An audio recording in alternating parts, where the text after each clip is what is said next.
Avant de vous laisser profiter de votre épisode, je voudrais vous parler de la prévention box de notre partenaire Team Bakery. Je vous en parle parce que je pense que cette box répond à un vrai problème que l'on a tous, nous, les préventeurs.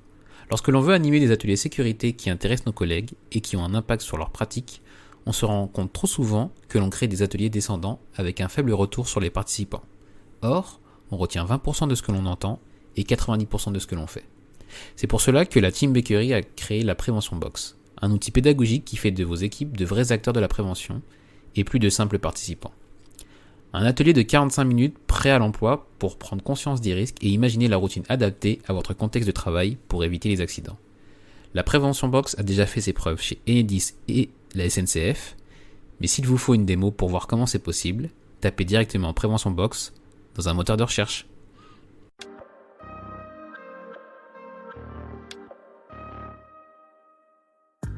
Bienvenue dans cette saison 2 du PEX Podcast, le podcast du partage d'expériences en prévention des risques.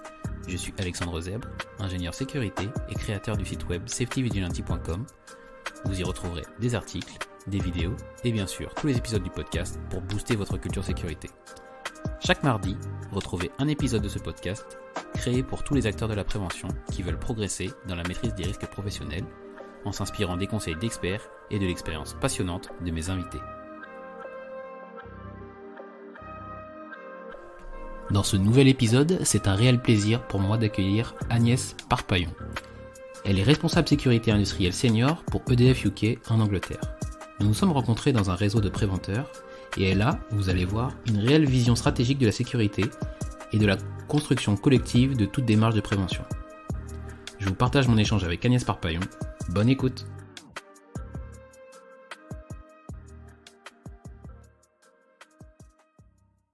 Bonjour Agnès, donc je suis très heureux de t'accueillir dans le podcast. Comme tu sais, moi j'apprécie beaucoup ta vision et ton énergie donc au service de la sécurité et je suis très content que tu aies accepté de partager ton. Bienvenue dans le podcast.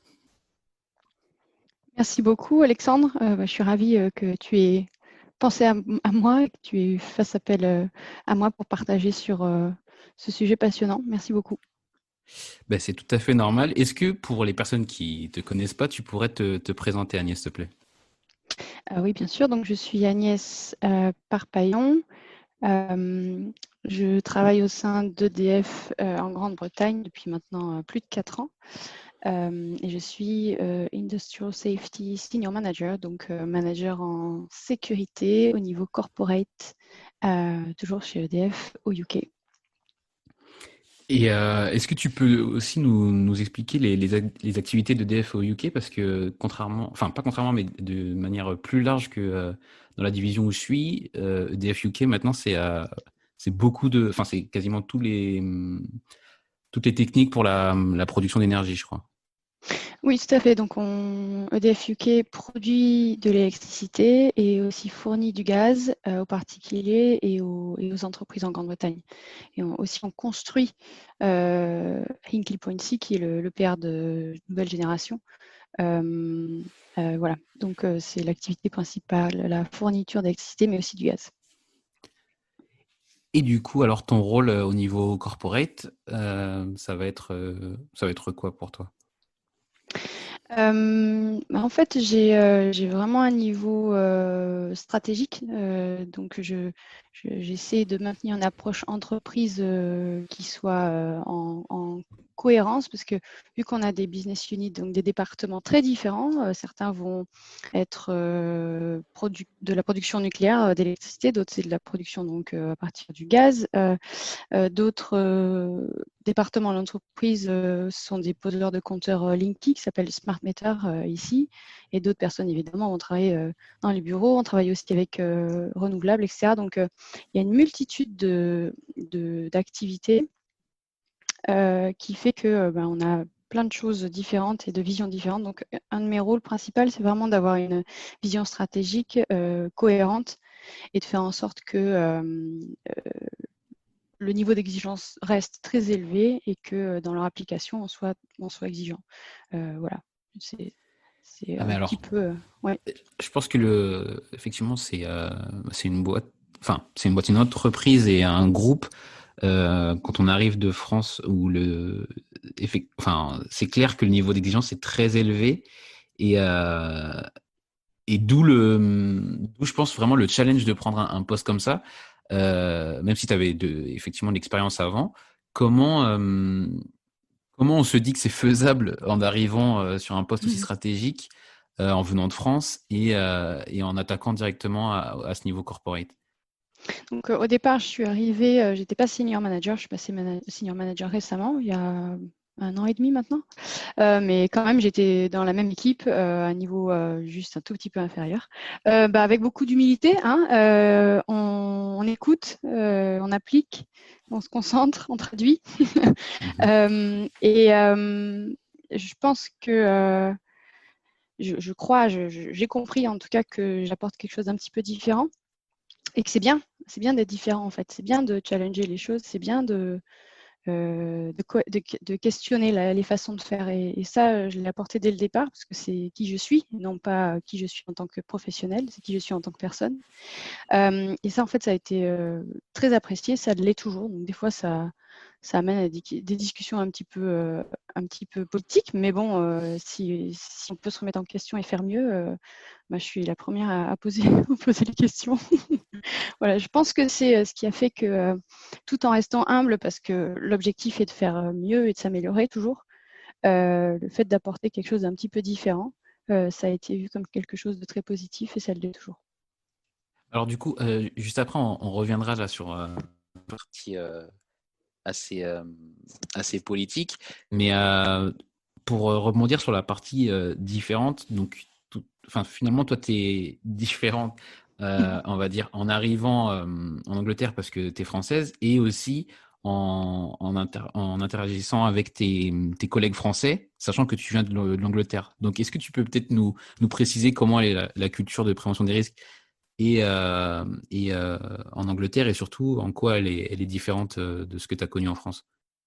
Alors, je vais parler pour EDF UK, puisque je n'ai travaillé que pour cette entreprise en Grande-Bretagne. Donc, je ne vais pas étendre ça à l'ensemble du pays, puisque je n'ai pas d'autres expériences professionnelles dans d'autres entreprises. Mais en tout cas, pour EDF UK, en fait, la culture prévention, c'est la culture de l'entreprise. Ce n'est pas quelque chose qui est à côté, qui vient en plus, ou un peu même comme une verrue certaines fois, de la stratégie et puis des objectifs de l'entreprise. Ça fait partie du sang de l'entreprise. Donc, cette culture prévention, elle s'appelle zero harm, ça veut dire zéro blessure. Donc, c'est vraiment le concept de l'entreprise. C'est la priorité absolue.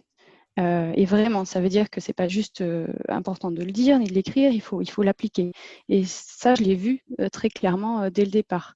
Et moi qui viens pourtant, effectivement, comme tu l'as dit, d'un poste de préventeur auparavant, où j'ai beaucoup appris. Quand je suis arrivée ici, j'avais l'impression d'être vraiment dans un carcan presque, qu'il fallait d'une part que je sois exemplaire et que je le respecte très fortement, que j'en parle et que j'en fasse, que je diffuse, quoi. Et pourtant, en étant préventeur moi-même, j'ai trouvé ça assez strict. Euh, et donc, maintenant, c'est bon, je l'ai acquis, ça. Et, donc, quand j'interagis avec mes collègues français, j'ai ça en moi maintenant, cette notion anglaise de zero harm. Et c'est comme ça que j'arrive à faire les échanges et à traduire non pas les mots, mais ce qui se passe derrière les mots et pourquoi les gens réagissent de telle ou telle façon. Il y a un concept aussi, c'est peut-être, enfin, je sais pas si c'est typiquement anglo-saxon, mais il y a un côté très, je crois que c'est radical candor, le fait de dire clairement les choses et que ça se prend pas personnellement, mais au moins elles sont dites et l'abcès il est tout de suite percé. Il n'y a pas de, comment dire, il y a pas de Oui. ressentiment, il n'y a pas de choses qu'on rumine. On attaque le problème de front, et on n'attaque pas les personnes, quoi. Effectivement, on parle du sujet et non pas des personnes. C'est même grossier de faire ça, de parler des personnes. On s'oriente vers l'action. S'il y a un sujet, on l'aborde et on met une action dessus, on attribue l'action et à la réunion suivante, on voit où l'action en est, sans juger la personne si l'action n'a pas pu avancer. Mais oui, c'est orienté vers les actions. Et effectivement, c'est assez franc du collier. Même si ici, c'est assez diplomatique, on va dire les choses avec un sourire, mais très franchement, oui.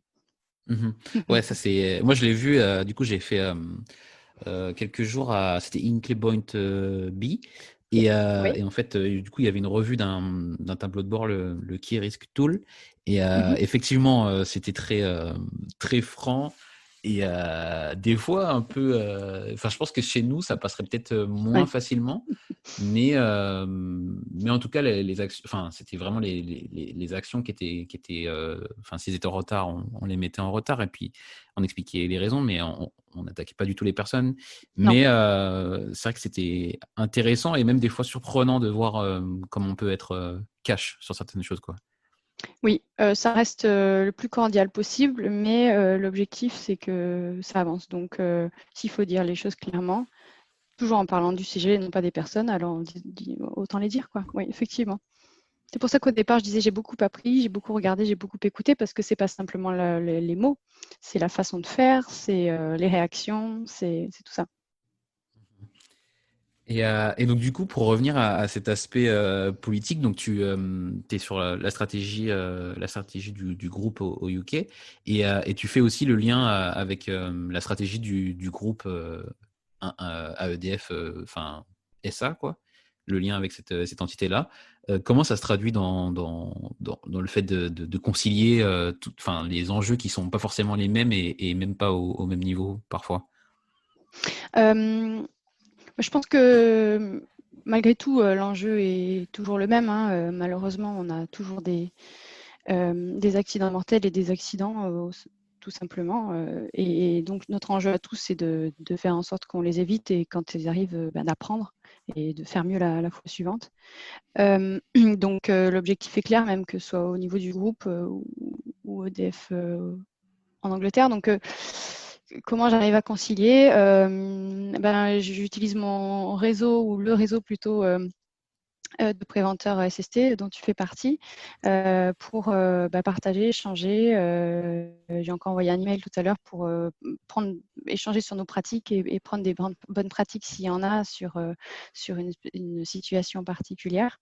Et donc voilà, on se positionne, notre équipe, et j'en fais partie, se positionne vraiment en tant que cherchant à collaborer en toute transparence et en étant humble toujours, parce que rien n'est jamais acquis, surtout en santé sécurité.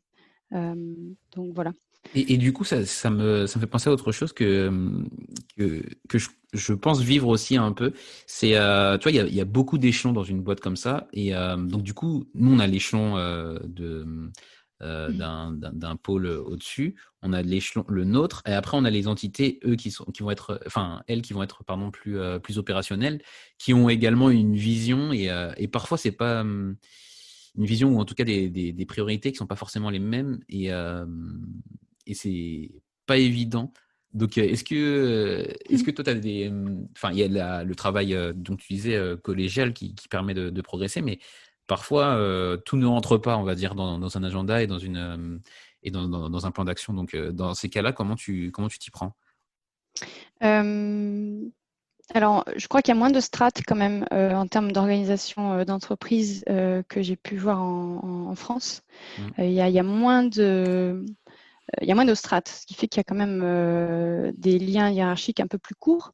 Et donc, ça réduit peut-être la taille des plans d'action, je ne sais pas, peut-être.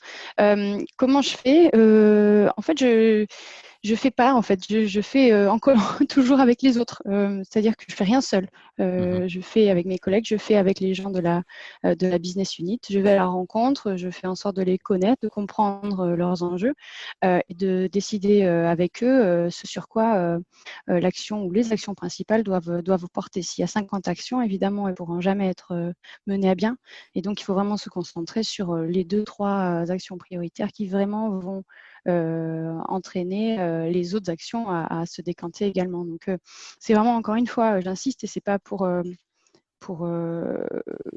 juste pour insister, mais c'est effectivement la façon de faire, c'est de collaborer, de travailler ensemble. J'impose rien, je travaille avec les autres. Certes, j'ai une vision indépendante et je dois challenger quand je pense que ça ne va pas dans le sens où ça n'atteint pas les niveaux attendus. Pour autant, c'est en collaborant et en décidant ensemble ce sur quoi les mesures vont porter qu'on avance et ce sur quoi les actions doivent porter.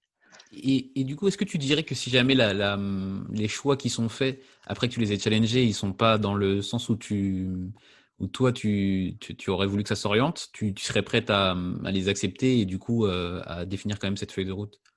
Ah bah oui, si c'est justifié et que le plan d'action tient la route, c'est pas parce que j'ai un avis différent que l'action va pas se dérouler de la même façon et que oui, oui, bien sûr. Bien sûr, c'est pas j'impose et tu appliques, c'est on discute et si tu as un avis différent et que tu le mènes à bien, très bien. Je regarderai dans 5 ou 6 mois ou dans un an pour voir où tu en es. D'accord. Et du coup, d'où ça devient cette façon de co-construire et de justement de jamais rien faire seul et de le faire en équipe? Je pense tout simplement, ça va paraître un peu désuet, mais que on est plus fort à plusieurs, tout Mhm. simplement. Et donc, par exemple, l'équipe à laquelle j'appartiens, on est 8 et on a tous une particularité, on est tous différents et bien, on vient chacun amener une pierre à l'édifice, on amène une couleur, une touche, une approche différente qui fait que quand une décision est prise, ben, elle est collégiale, mais elle est teintée de toutes ces couleurs et donc elle a plus de poids, elle est pas unique dans le sens un chef a décidé, donc j'applique. D'accord. Moi, j'aime beaucoup ça et l'idée de toutes les couleurs. Non, mais c'est vrai, mais en fait, je le questionne parce que même si ça paraît évident maintenant, je pense que quand on commence, on se dit que le projet, c'est à nous de le mener et à nous de le porter. Oui, Et c'est une des meilleures façons d'aller droit dans le mur. Mais du oui. coup, comprendre l'origine de comment on en est arrivé là, je pense que ça peut faire gagner beaucoup de temps. C'est pour ça que je me permettais de te redemander, même si j'en avais une petite idée. Oh, bien sûr, pas de problème. Et puis c'est parce que je me suis plantée toute seule que du coup j'ai bien compris la force d'un groupe. Bah, tiens, d'ailleurs, Euh, est-ce que tu as peut-être un exemple voilà, peut-être pas d'échec, mais de moments où tu t'es rendu compte que toute seule, ça allait pas aller dans le bon sens? oui, alors l'échec, comme tu l'as dit, ça signifie apprentissage, donc j'ai appris beaucoup par mes échecs. Mais effectivement, certaines tentatives n'ont pas eu l'effet espéré. Donc il y a un peu deux extrêmes, disons. Il y a ne pas arriver à convaincre l'organisation et donc le management principalement que c'est dans son intérêt fondamental de penser prévention et non pas réparation. C'est-à-dire que si on investit dans la prévention à tous les niveaux, ben, dans l'humain, il y a plus de confiance, plus de transparence, donc il y a une meilleure performance. Au niveau financier, investir en prévention, ça coûte finalement 6 à 10 fois moins cher que de payer les coûts suite à un accident, avec les coûts de réparation matérielle, remplacement de la personne, etc. Et au niveau juridique, évidemment. Et ne pas avoir réussi à convaincre l'organisation que c'était dans son intérêt fort et premier d'inclure l'approche santé-sécurité dans ses façons de faire, ouais, gros échec.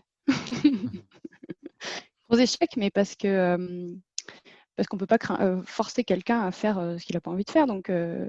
Euh, donc voilà, après, à moi de voir si je veux continuer à travailler de cette façon-là, ou voilà, il faut choisir la façon dont on vit et dont on travaille. Donc j'ai décidé de faire autre chose. D'accord. Oui, donc effectivement, comme tu dis, c'est pas un échec, c'est un apprentissage. Et Oui. qu'est-ce qui permet justement d'améliorer la situation, enfin, de faire en sorte que si la personne voulait pas, était vraiment opposée à l'idée, elle comprenne que finalement c'est, enfin, qu'est-ce que toi t'as fait, pardon, pour qu'elle comprenne que c'était une action dont elle aussi elle avait envie finalement. Euh, une de mes caractéristiques, je crois, c'est la persévérance. Je suis un petit peu bornée. Et même si je me prends des coups, je continue. Donc, je dirais la persévérance. Et Mhm. essayer de dire les choses, d'amener les choses de manière différente. Ça n'a pas marché comme ça, peut-être que ça va marcher. Si ça n'a pas marché de manière textuelle, parce que beaucoup de monde, même nos managers les plus hauts dans l'entreprise, ils ne sont pas forcément très réactifs quand il y a beaucoup de texte. Mais quand c'est imagé, par exemple, ou qu'il y a des couleurs, ou que c'est un graphique, tout de suite, c'est beaucoup plus parlant pour certains d'entre nous.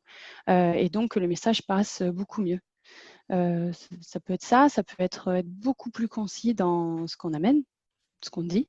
D'où l'efficacité, je crois, des Anglais. Ils mettent des titres un peu forts, comme si c'était des publicités pour leur campagne. Et c'était très punchy, ça marche bien. Et donc voilà, changer les façons de dire, de faire, d'amener les choses, réfléchir à comment on a fait, pourquoi ça n'a pas fonctionné, se remettre en question. Voilà, persévérer, remettre en question, proposer quelque chose de nouveau. Je pense que ça peut être une des clés. Bah, alors justement, on reviendra sur quelque chose de nouveau juste après, mais je pense que ça c'est vraiment important aussi à intégrer que quand on a face à soi un COMEX qui voit passer vraiment des dizaines de sujets pour la prévention, on a besoin voilà, de casser les codes et de marquer l'esprit si on veut faire avancer. Donc faire des textes énormes, il y a quand même moins de chances à ce que ça interpelle en tout cas. Et, Tout à fait, oui. du coup, ouais, je suis entièrement d'accord qu'il y a un moment, il faut faire de ce qu'on connaît et voilà. Mais se faire violence aussi un peu à soi, parce que quand on est Oui, habitué à présenter d'une certaine manière, finalement, c'est peut-être là où on arrive moins à capter l'intention, quoi. oui. Et, Et il y a une chose qui marche extrêmement bien, pardon, si je peux me permettre, ouais, bien sûr. c'est de faire en sorte que les choses soient personnelles. Ah, Puisqu'on on a tous vécu ou on vit tous une situation personnelle qui fait que on va s'intéresser plus à ceci ou à cela. Et on a tous des vies personnelles. Et donc, si on arrive à toucher cette corde, et non pas pour l'utiliser à chaque fois, mais pour dire quelqu'un a été blessé, c'est pas un chiffre. Oui, c'est un chiffre, mais c'est une personne derrière. C'est une famille derrière.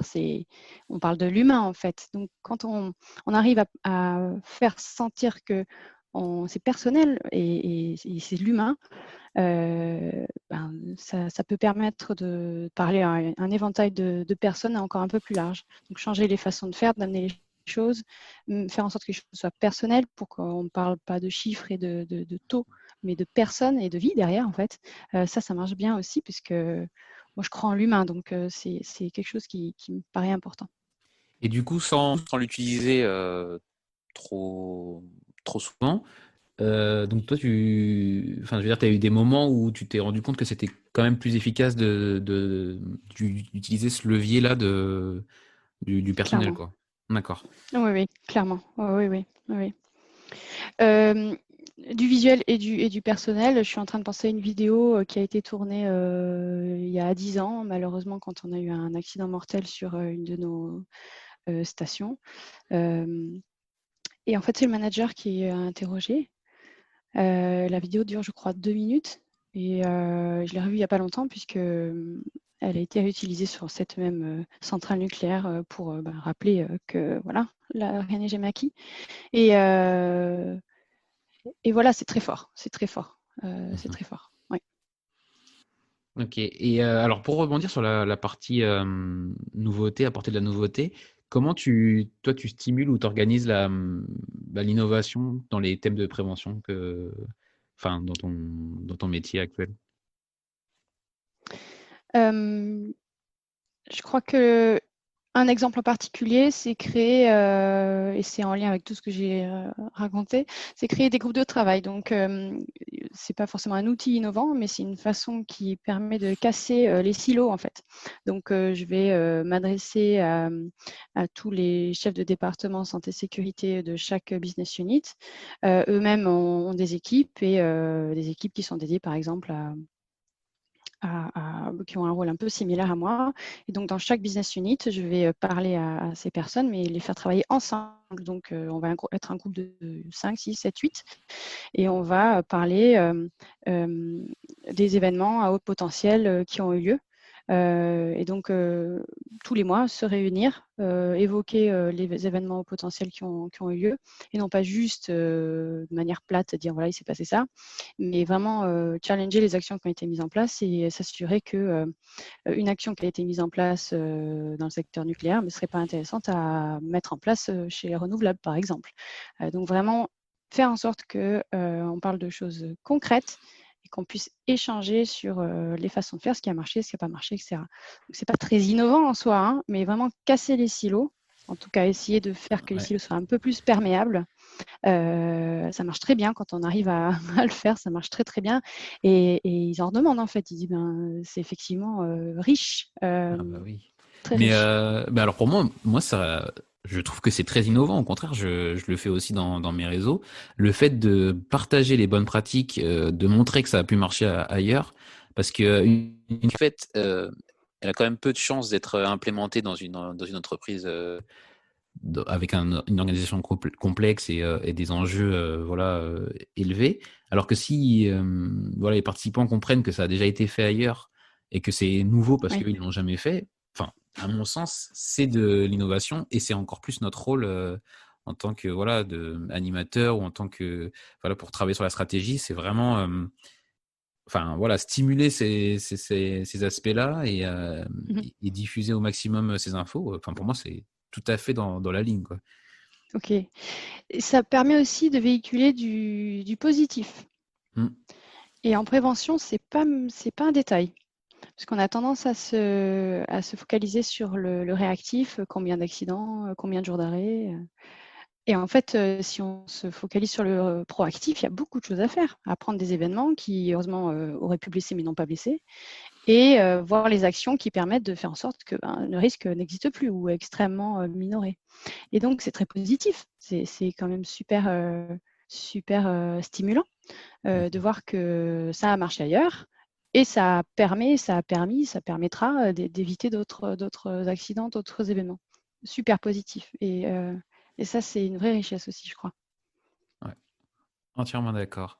Mais alors du coup, politique, stratégie, innovation, groupe de travail, travail avec l'Angleterre, avec la France. euh, Comment tu fais rentrer tout ça dans une journée? Est-ce que tu peux peut-être nous raconter un peu une journée type pour toi? Euh, il n'y en a pas vraiment, mais euh,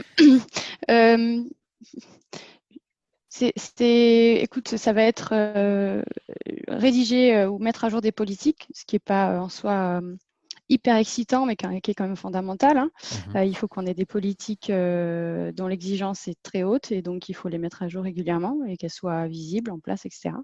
Donc ça, au niveau entreprise, ça fait partie de mes tâches.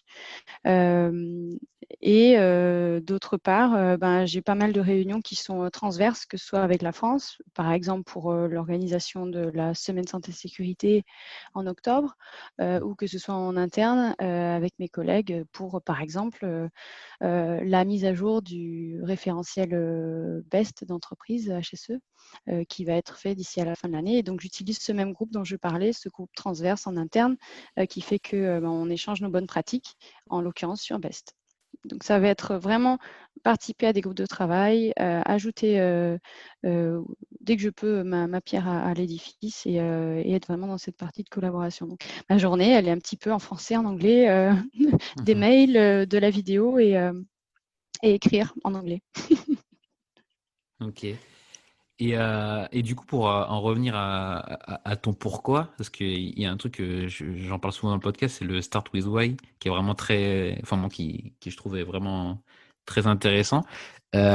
Pourquoi du coup toi tu t'es orienté vers la sécurité, vers la prévention? Qu'est-ce qui t'a animé dans ce choix-là? Alors en fait, je n'ai pas un parcours standard, entre guillemets. J'ai fait des études de commerce international, un master 2 en relations Europe-Amérique latine. Mais en stage de fin d'études, en master 2, j'ai découvert la santé, sécurité et le développement durable. Et on m'a proposé un poste junior dans une entité pour être préventrice junior et apprendre le métier. Et j'ai pris goût comme ça en fait.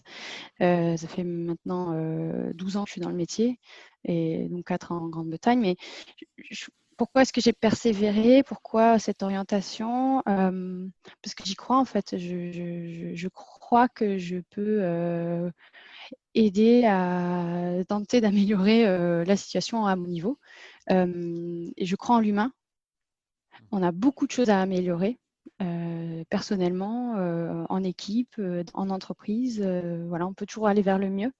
Et cette sensation de se sentir utile quand on a pensé quelque chose, on l'a mis en place et ça fonctionne, ça c'est quand même top.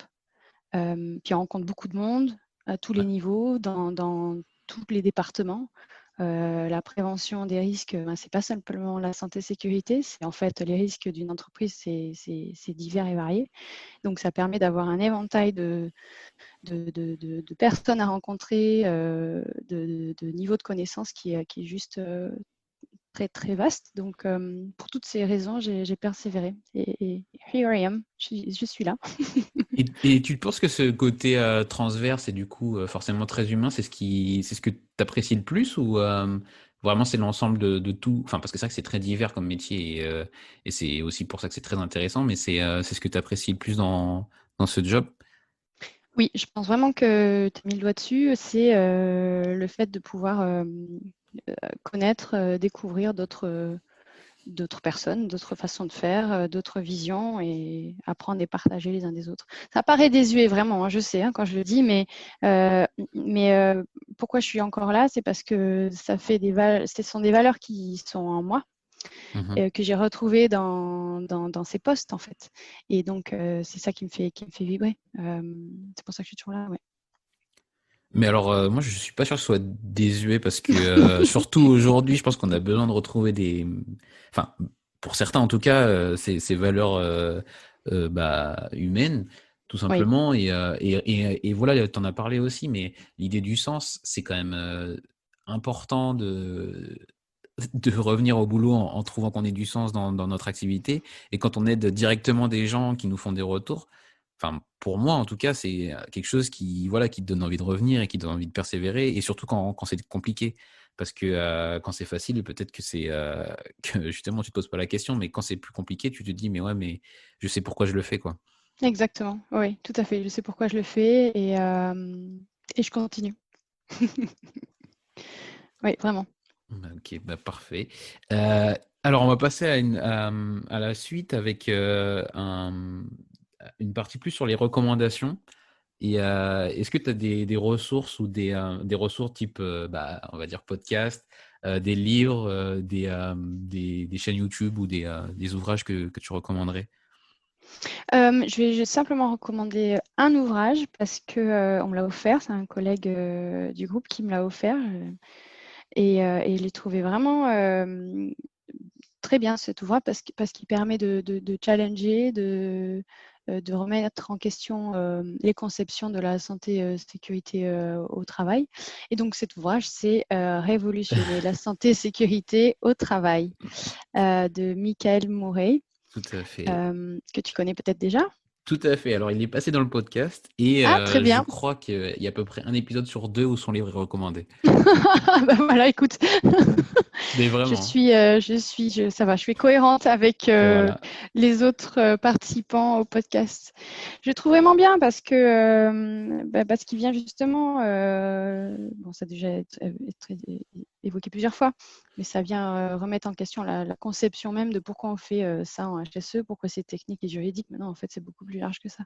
Mhm. Donc voilà, c'est la recommandation que je ferai, puisque je ne suis pas encore assez aguerrie au podcast, mais je vais m'y mettre, je m'y mets. Non, mais tant mieux. Mais pour revenir sur l'œuvre de Michael, mais enfin, au contraire, il faut en parler plus. Ouais. Si elle plaît autant, c'est aussi elle résonne autant dans beaucoup de gens du domaine.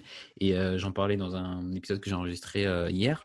Effectivement, ça devait être un travail assez conséquent pour tout coucher sur le papier et Ouais. raffiner un peu tout ça. Donc, vraiment, je pense que c'est un très très bon ouvrage et il mérite d'être connu. Donc, au contraire, faut encore plus en parler, quoi. Surtout parce qu'il ne s'adresse pas au HSE. Mm. Il ne s'adresse pas forcément aux préventeurs. Il s'adresse à quelqu'un qui a envie de révolutionner ou en tout cas changer cette façon de faire. Donc, ce n'est pas forcément un outil pour les HSE par les HSE, c'est vraiment un outil pour réveiller un petit peu la façon de faire dans l'entreprise de manière générale. Mhm. Tout à fait. Très bien. Alors du coup, le lien sera en description de l'épisode. Et pour la suite, sur les outils digitaux, est-ce que tu as des outils en prévention des risques que tu utilises particulièrement ou que tu recommanderais? Maintenant, je ne suis plus dans l'opérationnel, malheureusement, parce que voilà, je ne suis plus dans l'opérationnel. Donc, c'est surtout des outils de communication que j'utilise aujourd'hui. Ce pas des outils foncièrement applicables à la santé-sécurité pure. Mhm. Mais donc, Skype, parce qu'il est toujours en place, Zoom, Teams et Miro, qui est Ah, un outil qui permet c'est un tableau en fait où chacun peut participer et inscrire ce qu'il souhaite sur ce tableau. Je simplifie, hein, mais c'est un outil de collaboration qui est en train d'être déployé ici, qui est très intéressant et qui permet de travailler à distance et de ne pas forcément devoir se rencontrer pour pouvoir collaborer et coucher quelque chose sur le papier sans que ce soit que du texte. ok. Donc voilà. Et donc tout le monde peut interagir en même temps, c'est ça? Oui, tout à fait, oui. Ok. Il suffit qu'on se connecte et puis chacun a son stylo, son sticker de la couleur qu'il choisit. On peut mettre des photos, du texte, des stickers. Enfin, c'est très varié et ça permet d'avoir un échange qui a un produit à l'issue de l'échange. Ce n'est pas simplement une conversation stérile. On a quand même à la fin de la réunion quelque chose qui a parlé à tout le monde puisque c'est le fruit de toute cette collaboration. Et c'est facile à utiliser, c'est visuel, c'est très bien. Ouais.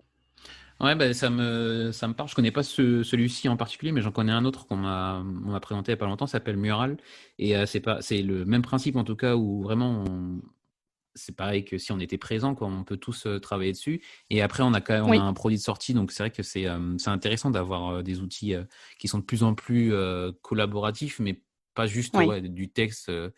Ce qui est très bien pour certains usages, mais des oui, fois, voilà, quand on est plus en brainstorming ou autre, on a besoin d'outils différents, quoi.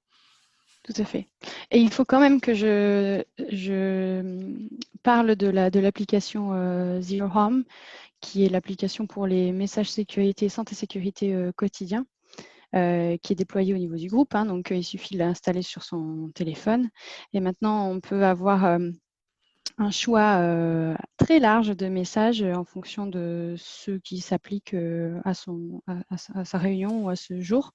Donc Mhm. sur les HPE par exemple, sur la santé sécurité, les opérations Linky, le Covid-19, les voyages, etc. Donc on peut avoir un message santé sécurité facilement, varié, interactif, avec des photos, des réponses, des quiz, enfin, quelque chose d'un outil très, très agile qu'on utilise tous les jours et plusieurs fois par jour au sein de DFUK. Ouais, c'est vrai que nous, on s'en est beaucoup inspiré parce que ça aide, voilà, quand on doit animer un point rapide et du coup, ça fait de la matière en continu, quoi. Tous les jours, il y a Tout à quelque chose fait. de nouveau, donc c'est vrai que c'est très, très utile. Ouais. Très bien. Ensuite, pour en venir à une partie sur l'avenir de la prévention, comment tu vois évoluer le métier de préventeur dans l'avenir? Waouh, quelle question. C'est un souhait plus une vision de son évolution. Donc, je vais être dans plus ce que j'aimerais voir que ce que je pense qui va se passer. Je ne sais pas, hein, mais j'espère que le métier sera moins segmenté, moins en silo, par rapport aux autres départements parce que, comme je le disais au départ, la santé-sécurité ne devrait pas être, à mon sens, une verrue qui vient se mettre sur l'organisation. Ça devrait faire partie de l'objectif numéro 1 et en tout cas des décisions qui sont prises. Les décisions qui sont prises devraient évidemment prendre en compte la santé-sécurité. Donc le préventeur devrait pouvoir participer à ces prises de décision et orienter, donner son avis par rapport à ça. Et pour l'instant, le préventeur, dans certains cas, il a peu de moyens, il a peu de poids et c'est difficile d'aller aider et faire de la prévention une fois qu'une décision a été prise. Je prends un exemple simple. Si on construit une boîte et que cette boîte, elle va faire tomber tout le monde qui y passe parce qu'elle est mal conçue, on demande au préventeur de faire au mieux pour que les gens ne tombent pas, c'est trop tard. C'était dans la conception qu'il fallait penser à construire cette boîte correctement. Donc vraiment incorporer le préventeur en amont dans les décisions pour qu'ensuite la prévention soit plus aisée. Une vision, enfin une intégration ou en tout cas une sécurité plus intégrée oui. en amont en tout cas. Tout à fait, ouais. Okay. Et je dis tout le temps santé-sécurité parce que je pense que c'est intrinsèquement lié. Si on n'est pas bien mentalement ou physiquement, on est beaucoup plus à même on est plus enclin à se blesser. Donc ça peut être un déclencheur, la santé physique ou mentale par rapport à la sécurité. Donc j'associe beaucoup les deux parce que je crois que ça aussi, le métier de préventeur, ce sujet de santé va grossir. Et on l'a vu avec la façon dont le monde évolue, la santé mentale et physique, c'est quelque chose de fondamental. On est des humains et on a besoin d'aller bien pour performer. Ouais, c'est vrai que c'est intéressant, mais ça du coup aussi c'est dans comment ça pourrait évoluer du fait de la crise qu'on connaît. Et c'est vrai que c'est peut-être mis de côté ou en tout cas pas priorisé auparavant. Et, tout à fait, ouais. Et demain, ça devra faire partie peut-être de notre panel de compétences et de prévention en tout cas. Oui, je pense qu'il y a beaucoup à faire puisque c'est un sujet, ça peut être un sujet délicat, surtout la santé mentale. Et pourtant, on a tous des épisodes où on va mieux que d'autres.